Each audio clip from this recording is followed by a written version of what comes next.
Hi everyone, I'm Ken from CryptoTradingKS. In this video, we're going to look at where Bitcoin and crypto could go. And I want to reinforce the smart money mindset. That is, we don't get caught in retail emotion because we know price is always moving in waves and there are definite structures inside the market. Also, I'm going to show you a little bit about trading and investing. Which one is better? In truth, they're both good. And I'm going to take you across the macro landscape. There's a few things that you need to be aware of. Many people are saying how low could we go? We'll look into that as well. And we'll seek to understand the driving forces behind current market movements. And that's all done within the Crypto Technical Analyst framework, which is taught through the Masterclass. The first thing that we do, we need to understand sector rotation, just like in the stock market. What we find from day to day, crypto is sector rotating, and the sector rotation inside crypto can be blindingly quick. That means you need to be really good at spotting trends. We can see some more green in the market, and the key to know, there are always opportunities inside crypto. The key is being able to spot them, but spotting an opportunity is not enough. You must be able to act on it as well. Many people can spot opportunities, but when it comes to pulling the trigger, it can be really difficult. Okay, family, let's run the numbers. Bitcoin is currently down 0.53% to 20,043. Ethereum is down 0.16% to 1493. It's really good to keep your eye on PAXG, which is a crypto proxy for gold. That is up 0.2%. So what's happening with the crypto market at the moment? We can see a very important line of support is being tested at the moment.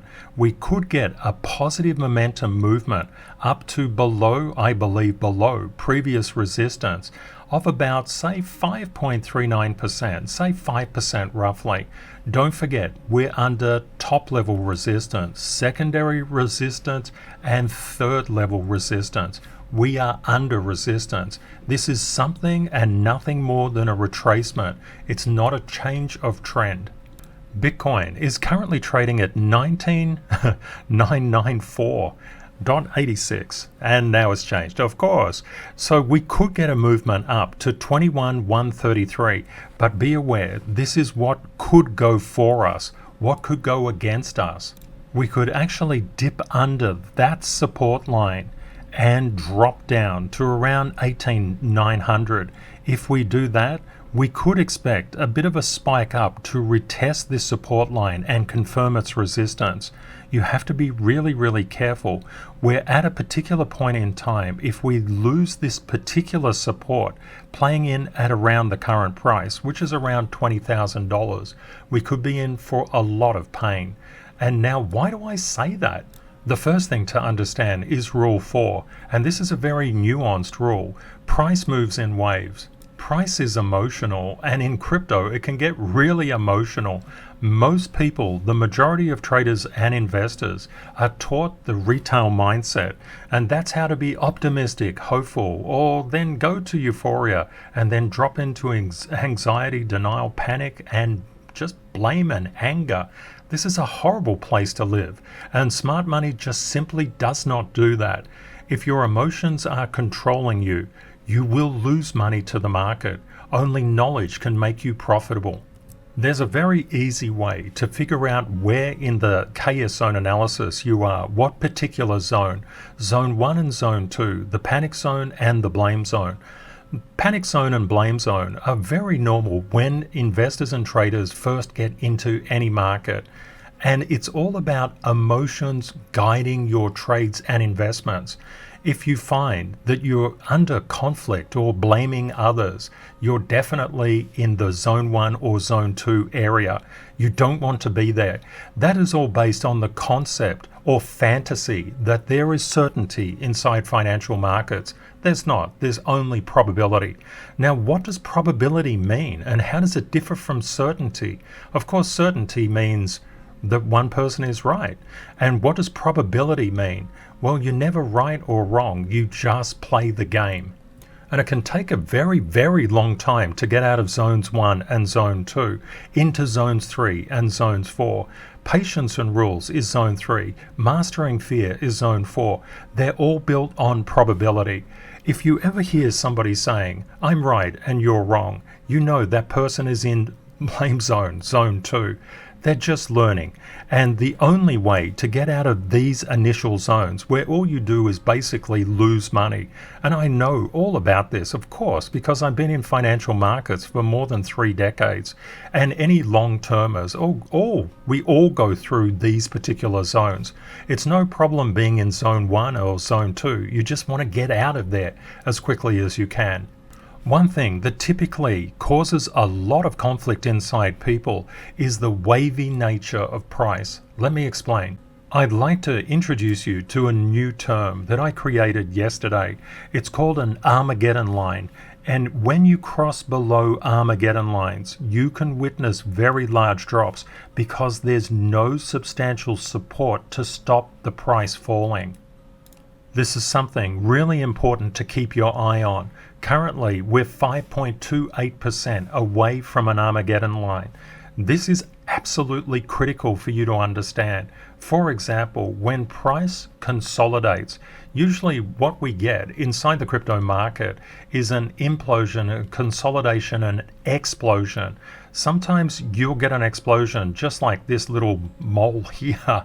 It's not much of an explosion, followed by a consolidation, followed by an implosion. You have to be really concerned about these Armageddon lines. Not to the point that it stops you doing anything. You just need to be mindful of it. Now, what does it mean when we cross past an Armageddon line? And what is an Armageddon line anyway? An Armageddon line defines a price area that there is a lack of support below it, which means the price can fall very, very hard until it hits a market structure line somewhere below. And that could be substantially below the current price. So what is Armageddon? No, it's not the film with Bruce Willis. Basically, it's a vast, decisive conflict or confrontation, and it's the conclusion or final deciding point between two forces, the buyers and the sellers. You can see going back to this Armageddon line at 28,597, the sellers won, but they already won all the way back here at 30,196.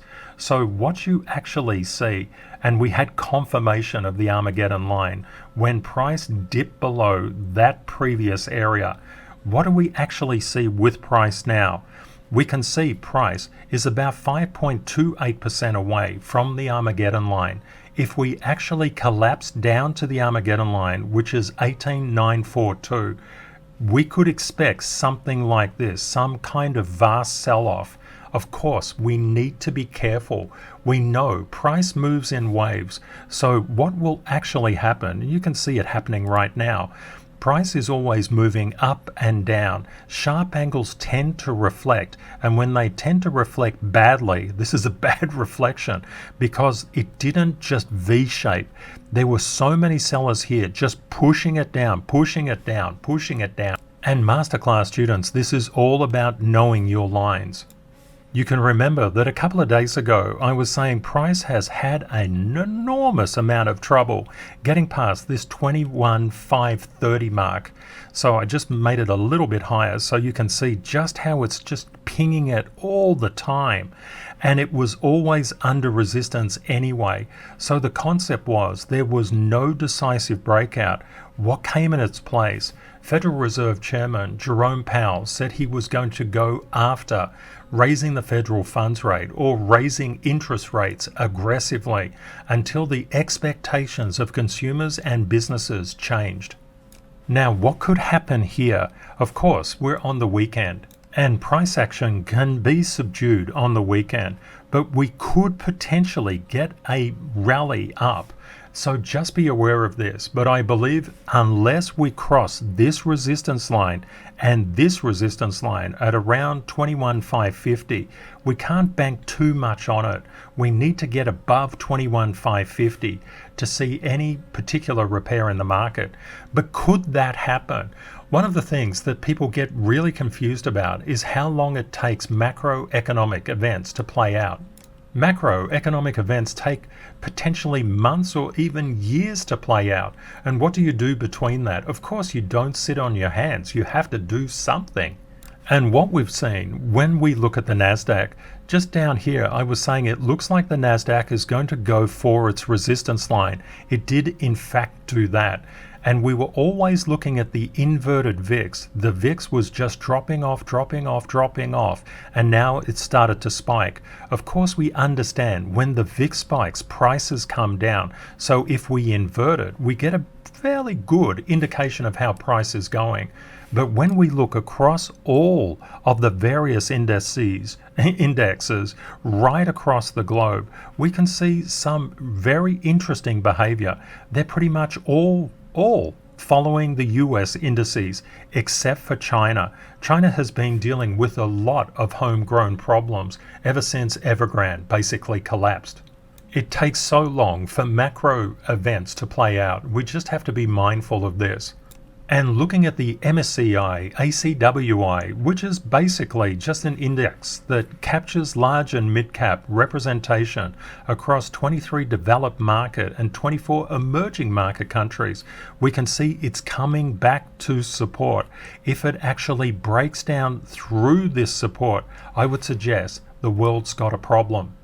And what could that problem look like if we track current price action according to the 9 sell-offs and recoveries of the S&P 500 since 1966? We've got a variety of different scenarios, and it just depends what happens from a macroeconomic stance. The worst case scenario is like, for example, the GFC, where we saw a substantial reduction in price. But there are many other scenarios where we could get a recovery or just kind of a 35% down in price. This is why you need to understand, if price goes against you, what will you do? If it goes nowhere, just like a traffic light, what will you do? And if it goes for you, what will you do? Consider the going for you last. Remember, you control your trade or investment, but the market controls the return. And the market doesn't know you and never will. There's no point getting upset at the market or anyone else, because your own knowledge is the key here. And of course, getting out of this roller coaster of emotion is very, very vital for you to do. From a macroeconomic stance, inflation is the issue, and the Fed has to kill the expectation of inflation going forward. That's what they're all about. I've seen so many news headlines not actually analyze Jerome's speech properly. Please have a look at episode 635, where I go through Jerome's speech at Jackson Hole, and I do an in-depth analysis on the specific words or the Fed speak, which Jerome and the Fed use all the time to actually reveal what their true intentions are, and it's not what most people think. Many market commentators are expecting a 50 basis point increase, not a 75 basis point increase. I'm actually expecting a 100 basis point increase. And you can see the probability of that is not even on the cards right now. So let's answer the question, where might Bitcoin go and how fast? And we can see that support is not holding up very well. We can already see it. Looking at the Crypto Fear and Greed Index, the latest one, we can see that fear is emerging back into the market. When fear spikes, we expect the shorts to go hard, and they're actually doing so. What about the longs? The longs are also coming back into the market. So let's check liquidations. The liquidations are actually quite substantial for the weekend. They're generally about 20 to 30 million. We can see this is over 113 million. 38,327 positions have been liquidated. When we look over the past 24 hours at total liquidations, we can see, say, 71% long. Past 12 hours, same, 71% long. Past 4 hours went the other way, 56% short. And the past hour, say 63% short. So what we're actually seeing, and you'll find this all the time, the longs and shorts are always liquidating each other. It's like they play tag with each other. One side gets it, then the other side gets it, and then it reverses, a continuous cycle. But you can see overall the longs have been more heavily hit than the shorts, and that's why we're witnessing negative price momentum. Let's see, to get a bit of an understanding as towards market health, and we can see entirely the crypto market cap of the entire market has come down 0.6% to 968.18 billion. But there are always opportunities in crypto, and this is something you must be keeping in your mind at all times.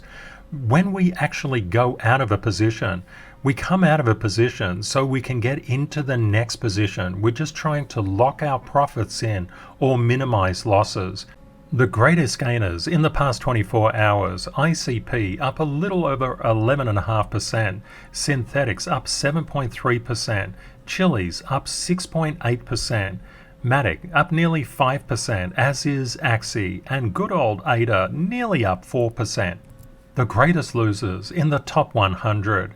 In the past 24 hours, LDO down about 7%, Quan a little over 5% down, Decred a little over 4%, XTC about 2.6% down, Bitcoin Gold 2.4%, and GMT stepping 2.4% down. Please let me know your BORSOG code for today. For example, all we do is we say at the very first area of the code, is the market going down? That's a D. Is it going flat? That's an F. And is it going up? That's a U. And then we get into the percentages that we think. And then lastly, our synchronization. And the synchronization factor is basically how synchronized are you with the market currently? And that's a very personal percentage, and personal in the fact that it can't be compared to anybody else's. Putting this code down in the comments each and every day is part of your active learning. I really, really advise you to do that, because active learning will make the difference. Only your knowledge will take you into profitability. In a market like this, indeed in all markets, people can say, what is the best thing for me to do? Is that to invest or to trade? I don't think it's a binary decision. I think you can do both. You can be an unlimited individual. You can do whatever you want. So if we have a look at ADA, for example, if we were traders and investors, what is the investment position if you were unfortunate enough to buy at this top and just see the price come down? You'd be down about 53%. But if you could trade in and out, not necessarily picking all the tops and bottoms, but just participating at the right place in the trade, you can see we came down 58%, up nearly 80%, down 21%, up nearly 25%, down about 35%, up about 25%.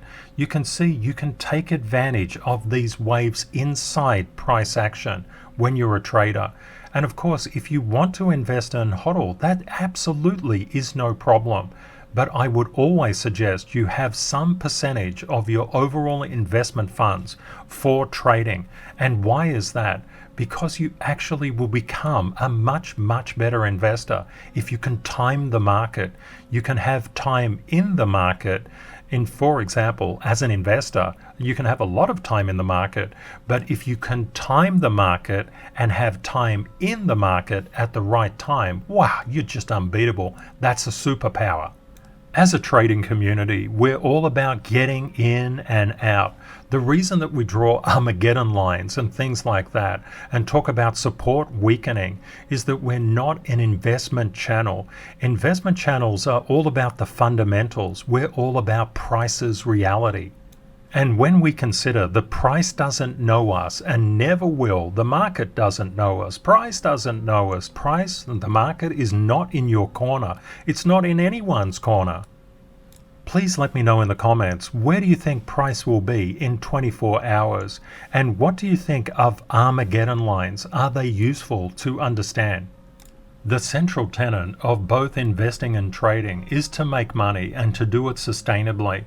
One thing that can really, really help you out is looking at Bitcoin's gravity on a specific alt. Bitcoin's gravity is this blue line, and we can see Bitcoin's price action is pulling Ethereum with it. Ethereum is stronger than Bitcoin, but it's getting pulled with it. And when we look at Binance Coin, we can see how Bitcoin's gravity, no alt can escape Bitcoin's gravity. That's rule 45. The key word there is escape. Sometimes we can see alts that are going against the gravity. Basically, they're moving, over-exaggerating the upside, under-exaggerating the downside, but they can't escape the gravity. Sometimes you can see this here with ADA.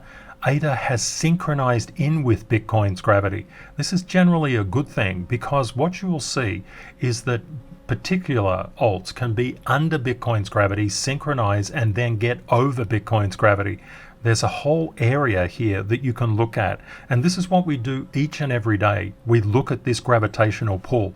It's really, really important. You can see, for example, XRP is stronger than Bitcoin's gravity at the moment, but it can't withstand it. Nothing can withstand it. And when you see very, very large sell-offs in Bitcoin, the whole crypto market gets pulled down with it. No matter what those cryptos are doing, they will come into alignment. Bitcoin basically calls the shots. Solana is starting to resynchronize, and I must say that the crypto market has been very out of sync. We've seen some alts just rally 500 and 700, even 1,000% in this little blip up that we've got for the past couple of months. And I'm talking about this period here where Bitcoin came up, because we know that Bitcoin cannot escape the stock market's gravity. This flushing out of desynchronization is really, really healthy. Of course, it doesn't feel that way, but it is. And when things get into synchronization again, they can get out of positive synchronization, and we can deal with that. So what you want to be always doing is sitting on the sidelines, eagerly awaiting your opportunity to get back into the market. Don't run away from the market. Don't do that. These are some of the best times that we can ever have in markets. At a time like this, it's time to learn, time to study, time to go back into the masterclass and pick apart every single episode and video. There's so many gems in there, and what you will find, you'll see even more gems the more times you revisit. And let's have a look at Polkadot just resyncing in alignment with Bitcoin's gravity. SHIB generally does late stage spikes as just literally before Bitcoin can actually come down. So just keep this in mind. This is kind of a behavior in SHIB. It tends to play out time and time again. And if you've seen any other alts doing really interesting things, please let us know in the comments. Together, we're stronger and kinder as a community. And I'd like to thank LGRC1 for his very kind comment. Buying the CTKS Masterclass was the best decision of my life. Positive excellence attitude really helps you through the hard times, and this experience made me understand that I need more knowledge. Everybody wants the knowledge, but in nowadays it's very hard to find it. I've read at least 50 books on investing, and all of them presented something that couldn't be applied or made you behind in the market. Thank you, my friend, for your very kind comment. The masterclass has these 5 areas as its focus. The first area is the CTKS method, how to mark up your charts. The second area is to collect probabilities external to the crypto market, and you can see just how vital it is to do that. And then we come back into the crypto market, finding the crypto market's focus and understanding that opportunities reset daily and enhancing our pattern recognition. Before we buy or sell, we must master emotional control, and this can be really difficult to break out of zone 1 and zone 2 into zone 3 and zone 4, but it's possible. And not only is it possible, it's probable. If you've been in a market for any period of time, you'll get the emotions burnt right out of you. That's what happens to all of us. And when those emotions are gone, and hopefully you don't need to get them burnt out, you can just find a faster way to do it. It will save you literally years and years of time and stress and anguish.